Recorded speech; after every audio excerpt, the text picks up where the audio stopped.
All right. Hello and welcome to a very special edition of the Rooted in Reliability podcast down in Clearwater Beach, Florida.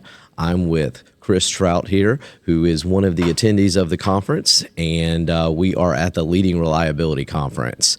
We're going to chat just a little bit about the event and some of the things that are going on, and hopefully kind of include you guys a little bit and let you hear a little bit about what you can expect from a conference like Leading Reliability. First, I'll let Chris introduce himself. My name's Chris Troutt. I work with a company called Cogent out of Kansas City, Missouri.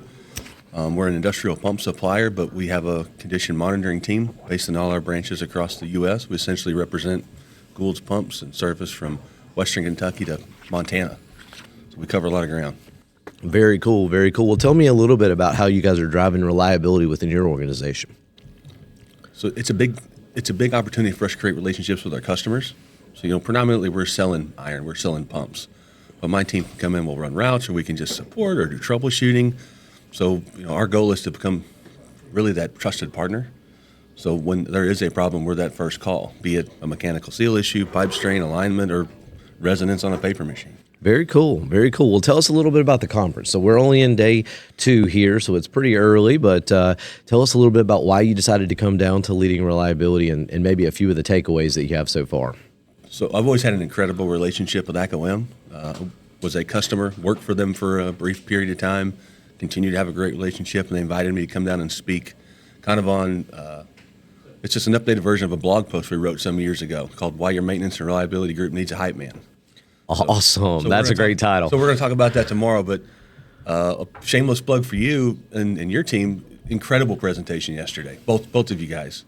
It was really great. That whole leadership perspective is, I don't think we think about it enough. When you kind of had our problem statements we talked about in the morning, that's something that we're taking a really big focus on, not just around reliability and the condition monitoring group, but even in our safety side of the business and stuff, and how we take that message and talk to some of the younger folks we're bringing up. Yeah, I think that's an area that really has become, it's weighing kind of heavy on me, if you will, is that whole idea of leadership in manufacturing. We've seen a lot of turnover over the last few years.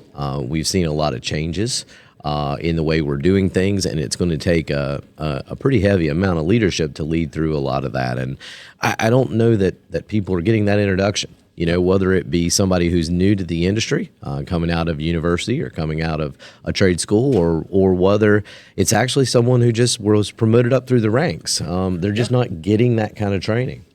We see a marked improvement when we actually lead and mentor these younger guys and don't just go, hey, there it is. Good luck out there. I mean, I tell this story in class. My laser alignment training was in a job trailer in Illinois Cement, LaSalle, Illinois, and somebody said, hey, did you see Steve do alignments yesterday? And I shook my head at 18. I went, uh-huh. And they said, here's a laser. Good luck. And yeah. I thought alignments took 5 or 6 hours, and they should be these miserable death marches of work. We're now, we got some training. That's what kind of I started that relationship with ACOM or previously Viberline. Mm-hmm. It's like it made a huge difference, and I think that's when these guys leave the trades or leave our places of employment really early, it's because they didn't get supported, they didn't get mentored or trained. There was no leaders. That's exactly right, and so you got it on the trade side, but you've also got it on the management and leadership side. In some ways, we're just kind of fumbling our way through some of these things in many of these facilities that we're running into. Correct, and that's. Nobody wants to do this. These kids these days, and shake your, old man shakes fist at cloud.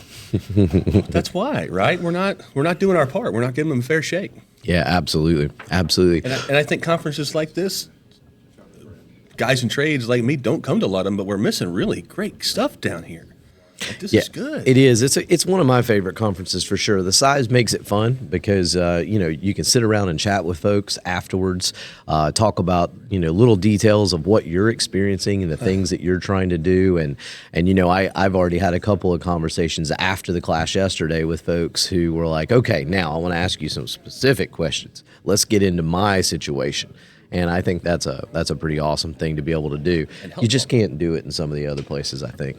I was up entirely too late last night because every time I would wrap up a conversation, somebody say, hey, this is the next guy. Meet this guy. He does the thing that you've done.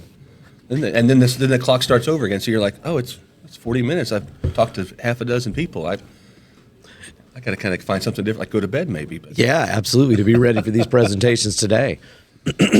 All right.